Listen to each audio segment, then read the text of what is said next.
तो hey guys, स्वागत है आप लोग का हम लोग के चैनल पर। तो मैं आप लोग के लिए लेकर आ चुका हूँ बिहार पॉलिटेक्निक के लिए एक महत्वपूर्ण टॉपिक जो आपके लिए बहुत ही ज़्यादा महत्वपूर्ण होगा।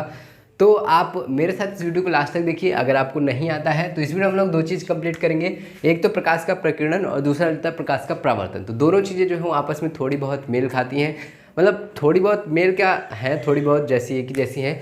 तो आप लोग इस वीडियो को लास्ट तक देखिए, आपका कन्फ्यूजन जो है वो दूर हो जाएगा। तो चलिए फिर वीडियो को हम लोग स्टार्ट करते हैं। तो देखिए, सबसे पहले क्या होता है प्रकाश का प्रकीर्णन यानी कि स्कैटरिंग ऑफ लाइट। प्रकाश का प्रकीर्णन क्या होता है? Scattering of light. तो आप लोगों को पता है कि प्रकाश जो है वो निर्वात में चलता है कि नहीं? प्रकाश जो है वो निर्वात में जो है वो विचरण कर सकता है और सबसे तेज जो है स्पीड होती है वो निर्वात में ही होती है प्रकाश की। 3 × 10⁸ होती है, इतना कुछ 3 × 10⁸ मीटर पर सेकेंड, यानी कि 1 सेकेंड में जो है इतना मीटर जो है वो चल जाता है। कौन? प्रकाश। ठीक है। तो देखिए, जब प्रकाश चलता है, ठीक है, जब प्रकाश चलता है तो प्रकाश जब चलता है तो ऐसा थोड़ी है कि पूरा निर्वात ही रहेगा। तो निर्वात में कुछ रहेगा नहीं।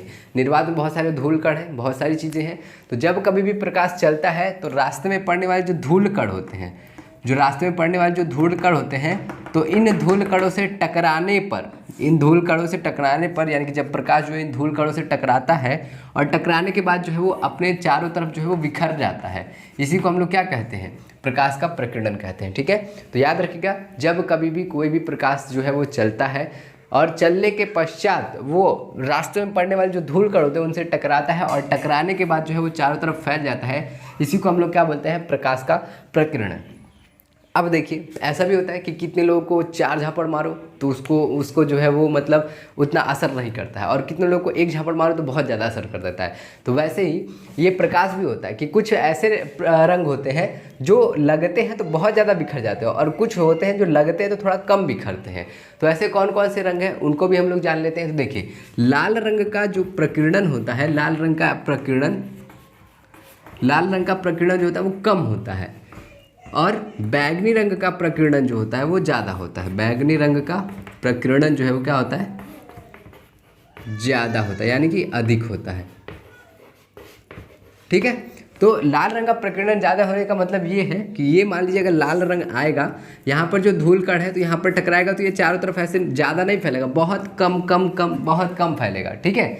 और वहीं पर बैगनी रंग की बात की जाए तो अगर मान लीजिए जैसे कि ये लाल रंग है, लाल रंग आएगा तो सिर्फ इतना ही फैलेगा, और अगर बैगनी रंग आएगा, यहाँ पर बैगनी रंग आएगा, ऐसे प्रकाश यहाँ पर टकराएगा अगर, तो ये ऐसे पूरा चारों तरफ ऐसे ऐसे ऐसे बहुत ज़्यादा मात्रा में फैल जाएगा। इसीलिए लाल रंग जो है वो ज़्यादा दूर तक जाता है, ज़्यादा दूर तक दिखाई देता है, और जो बैगनी रंग होता है वो कम दूर तक दिखाई देता है। ठीक है, समझ रहे हैं? तो ये होता है हमारा प्रकाश का प्रकीर्णन, स्कैटरिंग ऑफ लाइट होता है। इसके आगे आते हैं हम लोग, छोटा सा और टॉपिक है प्रकाश का परावर्तन।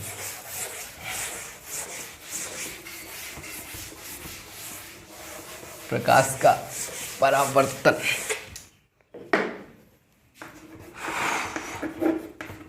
प्रकाश का परावर्तन, या फिर इसको हम लोग बोलते हैं reflection of light.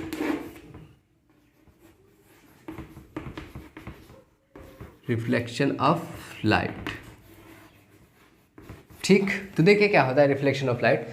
Reflection of light मतलब कि जब कोई प्रकाश जो है वो किसी चिकने तल पर जब टकराता है तो वह दूसरी दिशा में लौट जाता है। दूसरी दिशा में क्या होता है? रिफ्लेक्ट कर जाता है। इसी को हम लोग क्या कहते हैं? प्रकाश का परावर्तन कहते हैं। जैसे कि मान लीजिए अगर ये हमारा कोई समतल दर्पण है, ये भी तो एक चिकना तल है, ठीक है।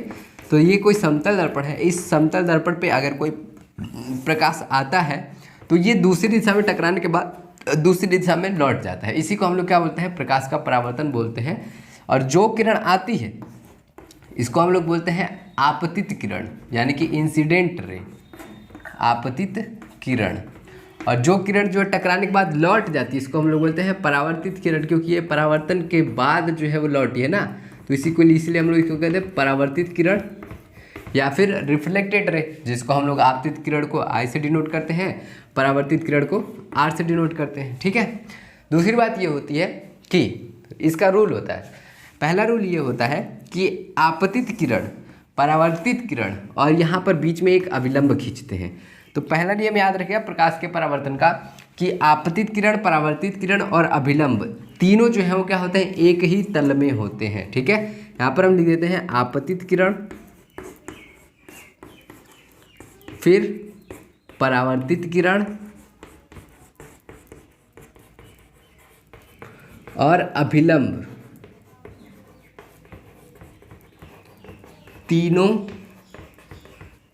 एक ही तल में होते हैं। ठीक है, एक ही तल में होते हैं। ठीक है, आपतित किरण, परावर्तित किरण और ये अभिलंब तीनों जो है देखिए एक ही तल में, तो एक ही तल में होते हैं। ठीक है, उसके बाद से दूसरा नियम ये होता है कि अगर आपतित किरण 60 डिग्री है, 60 डिग्री पर कोई प्रकाश आ रहा है, आपतित किरण कोई 60 डिग्री पर है, तो जो परावर्तित किरण होगा वो भी जो कितना होगा, वो भी 60 डिग्री पर होगा। अगर ये वाली किरण जो है 45 डिग्री पर आ रही है तो ये किरण परावर्तित होने के बाद 45 डिग्री पर ही जाएगी। ठीक है, ये अगर मान लीजिए 90 डिग्री पर आ रही है, खड़ी खड़ी आ रही है, ऐसे आ रही है, तो ये भी 90 डिग्री पर जाएगी, यानी कि सीधे सीधे वापस लौट जाएगी। मतलब कि मान लीजिए कोई परावर्तक तल है और यहाँ पर कोई 90 डिग्री पर कोई आई किरण, तो ये सीधे सीधे वापस 90 डिग्री पर आ रही है, 90 डिग्री पर ही चली जाएगी। ठीक है, तो ये होता है दूसरा नियम होता है I = R, यानी कि इंसिडेंट रे is equal to reflected ray के बराबर होता है। मतलब कि incident ray angle of reflection is equal to angle of incident, यानी कि आपतन कोण बराबर में क्या होता है, परावर्तन कोण के बराबर होता है। ठीक है, तो आई होप आपको वीडियो अच्छी लगी होगी। तो वीडियो अच्छी लगी हो तो ज़रूर लाइक करेंगे, कमेंट में बताएंगे आपको वीडियो कैसी लगी। मैं आपसे मिलता हूँ अगली वीडियो में, तब तक के लिए bye bye, tata and thanks for watching.